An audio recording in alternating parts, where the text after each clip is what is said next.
Doctor Swati हमारे साथ मौजूद है। अब डॉक्टर स्वाति, शायद आप लोगों ने भी ऐसा कभी सोचा नहीं होगा, हम हीट वेव जिसका जिक्र अक्सर करते हैं, जो कि हमारी सेहत को भी इफेक्ट करती है, वो नॉर्मली हम पिछले साल तक हम 40 डिग्री तक की बात किया करते थे, ज्यादा 41 या 42। लेकिन इस बार देखिए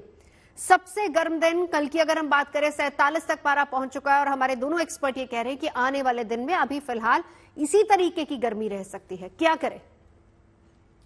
बिल्कुल, देखिए नवजोत, वातावरण का तापमान बहुत है और ऐसे शरीर जो है वो ये प्रयास लगातार करता है कि उसका तापमान ज्यादा नहीं बढ़े और इसीलिए हम देखते हैं बहुत ज्यादा पसीना आना, हमारी जो दिल की धड़कन है उसका बढ़ना, ब्लड प्रेशर जो है वो थोड़ा कम होना, ये सब हमारी जो बॉडी है किसी ना किसी तरह से उससे कोप अप करने की कोशिश करती है ताकि उसका कोई दुष्प्रभाव हमारे शरीर पर नहीं पड़े। ऐसी स्थिति में हमें भी कुछ ऐसे प्रयास करने हैं जिससे कि हमारे शरीर का तापमान ज्यादा नहीं बढ़े और उसके लिए सबसे पहला जो जरूरी स्टेप है वो है कि हम कपड़े किस तरह के पहन रहे हैं, क्योंकि ज्यादातर हम ये देखते हैं कि ऐसे मौसम में भी लोग जो है सूती कपड़े नहीं चूज करते हैं बल्कि सिंथेटिक कपड़े पहने घूम रहे होते हैं, टाइट कपड़े, गाढ़े रंग के कपड़े पहने ज्यादातर लोग घूम रहे होते हैं, जिससे कि आपके शरीर का जो पसीना है, जो आपके शरीर का कूलिंग मैकेनिज्म है, वो प्रभावित होने लगता है और इसकी वजह से शरीर का तापमान और बढ़ने लगता है। तो हमें सूती कपड़े, खादी के कपड़े, ढीले कपड़े और हल्के रंग के कपड़े इस वक्त खास तौर से पहन करके बाहर निकलने की जरूरत है। तो एक इस बात का ध्यान रखें। दूसरा, हमें सर ढकने की बहुत ज्यादा जरूरत है। ऐसी स्थिति में तो हम छाता, टोपी या कोई दुपट्टा या कोई कपड़ा इस तरह से लेकर के साथ में चले जिससे कि हमारा सर सुरक्षित रहे और हमारे शरीर का तापमान उतनी तेजी से नहीं बढ़े।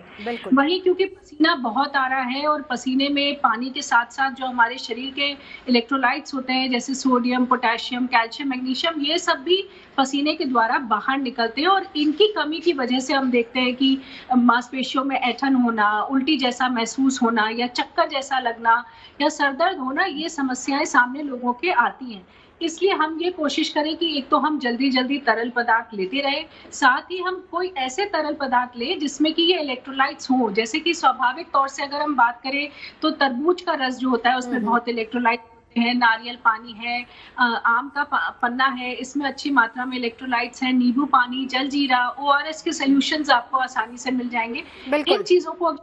तो इससे जो है हमारे बॉडी का इलेक्ट्रोलाइट जो है वो वापस सिस्टम ठीक होता है और हम को आसानी से पार कर सकते हैं। चलिए डॉक्टर स्वाति, आपने कपड़ों से लेकर हम किस तरीके से डिहाइड्रेट होने से बच सकते हैं वो आपने बताया, लेकिन डॉक्टर सुमित को इंक्लूड कर लेते हैं। डॉक्टर सुमित, एक और सबसे बड़ी समस्या देखिए कि हम एसी में हैं, हम एकदम से 45 डिग्री के टेम्परेचर पर एक्सपोज हो रहे हैं, उसके बाद हम वापस से आ जा रहे हैं एसी में। ये जो गर्मी और सर्दी वाला जो टेम्परेचर है, पहले गर्मी में जाना फिर सर्दी में, वो कहीं ना कहीं हमारे शरीर को और ज्यादा नुकसान दे रहा है। जी बिल्कुल नुकसान दे रहा है, आप बिल्कुल ठीक कह रहे हैं। जैसे कि अभी डॉक्टर स्वाति ने भी बताया कि हमारी बॉडी में एक हीट टेम्परेचर सिस्टम होता है जो टेम्परेचर रेगुलेट करता है।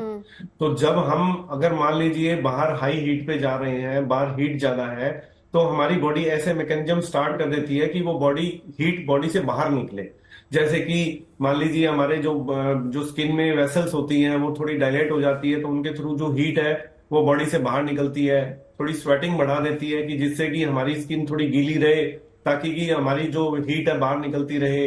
तो अगर हम एकदम ऐसी जगह में है जहाँ पे हीट बहुत ज्यादा है और एकदम एसी कमरे में जा रहे हैं, सडन चेंज ऑफ टेम्परेचर होता है, तो उससे हमारा हीट जो रेगुलेटर मैकेनिज्म होता है वो भी डिस्टर्ब होता है। उस डिस्टर्बेंस की वजह से कभी हमारी स्किन की वेसल डायलेट हो रही है, कभी वो कॉन्स्ट्रिक्ट हो रही है, कभी हीट निकल रही है, कभी हीट कंजर्व कर रही है। तो ये कहीं ना कहीं हमारे बॉडी के कोर टेम्परेचर को बहुत ज्यादा अफेक्ट करती है और हीट कंजर्व करना या हीट को बाहर निकालना, ये सारे सिस्टम बहुत रैपिड जब अल्टरनेट होते हैं तो डिस्टर्ब हो जाते हैं, जिसकी वजह से हमारे को हीट स्ट्रोक या हीट एग्जॉर्प्शन होना, ये सिम्टम जो है इसके एक्सपोजर के बाद में इसका रिस्क बहुत ज्यादा बढ़ जाता है। तो ये हमारे लिए बहुत जरूरी है कि अगर हम मान लीजिए बाहर हम हाई हीट में है या गर्म जगह पे हैं और वहां से हम अगर ठंडी जगह की तरफ जा रहे हैं, तो सडन ठंडी जगह में या बहुत ज्यादा एसी ठंडा हो वहां एकदम ना जाएं, या अगर जाके हमें एसी ऑन करना है या मान लो पहले फैन चला लिया फिर एसी अगर ऑन किया तो थोड़े कम टेम्परेचर पे, मतलब हाई टेम्परेचर पे चलाया, धीरे धीरे कूलिंग की तरफ जाए तो ज्यादा बेटर रहता है। और साथ ही जो सबसे इंपॉर्टेंट चीज अभी डॉक्टर साहब ने भी बताई कि नंबर 1 डायरेक्ट हीट से ही आपको बचना चाहिए। डायरेक्ट हीट आपके सिर पे, पैरों पे या बॉडी पे ना लगे और कपड़े थोड़े लाइट कलर के पहने। लिक्विड इंटेक बहुत जरूरी, क्योंकि हमारी बॉडी में इस जो लिक्विड का जो डिहाइड्रेशन है वो सबसे ज्यादा बॉडी को अफेक्ट करता है। तो डिहाइड्रेशन से बचने के लिए हमें हर वक्त कुछ लिक्विड लेते रहना चाहिए, ताकि बॉडी इस हीट कंजर्व को या हीट कन्वेंस जो मेथड है उसको प्रॉपरली मेंटेन कर सके, ताकि हमारा जो कोर टेम्परेचर है वो रैपिड अल्टरनेट ना हो। ये बहुत इंपॉर्टेंट है, ताकि हमारा बॉडी सिस्टम प्रॉपर काम करता रहे। हाँ, चलिए विक्रांत जी, क्लाइमेट एटलस ऑफ इंडिया की एक रिपोर्ट है जिसमें ये कहा गया है कि जो सिचुएशन अभी है,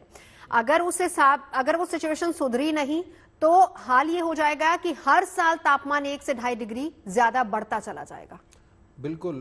ये पहले ही वैज्ञानिक चेता चुके हैं कि ग्लोबल वार्मिंग की वजह से और कई और फैक्टर्स की वजह से टेम्परेचर बढ़ेगा। अब ये तैयारी हमारी होनी चाहिए कि हम अपने दाढ़ी मजदूर जो ग्राउंड पर काम करते हैं, कंस्ट्रक्शन साइट्स पर काम करते हैं, ये लोग बुजुर्ग हैं, बच्चे हैं, स्कूल भी जाना है, काम पर जाना है, इनको कैसे हमें उसके लिए तैयार रखना है। ये कर्फ्यू जैसी स्थिति हो जाती है। तो वैज्ञानिक चेता रहे। अब जरूरत है कि local municipal corporation, state governments, international level पर गवर्नमेंट्स इसके बारे में तय करें कि धीरे धीरे लॉन्ग टर्म प्लान बनाया जाए कि ये जो हीट वेव्स हैं, ये जो क्लाइमेट चेंज हो रहा है या औसत तापमान बढ़ रहा है दुनिया का, उसको नियंत्रित किया जाए और लोकल लेवल पर, माइक्रो लेवल पर भी इसके लिए प्लान बनाए जाए। साथ ही साथ आम जन का भी इसमें महत्वपूर्ण सहयोग है। ज्यादा से ज्यादा पेड़ लगाए जाएं, वाटर बॉडीज को कंजर्व किया जाए, क्योंकि जो हीट आइलैंड बन रहे हैं हमारे दिल्ली, नोएडा, गाजियाबाद जैसे शहर, उधर बेंगलुरु की बात करें, वहां भी लगातार कंक्रीटाइजेशन बढ़ रहा है, आबादी बढ़ रही है, लेकिन वाटर बॉडीज और ग्रीनरी लगातार कम होती जा रही है। तो ये जो लोकल फैक्टर है,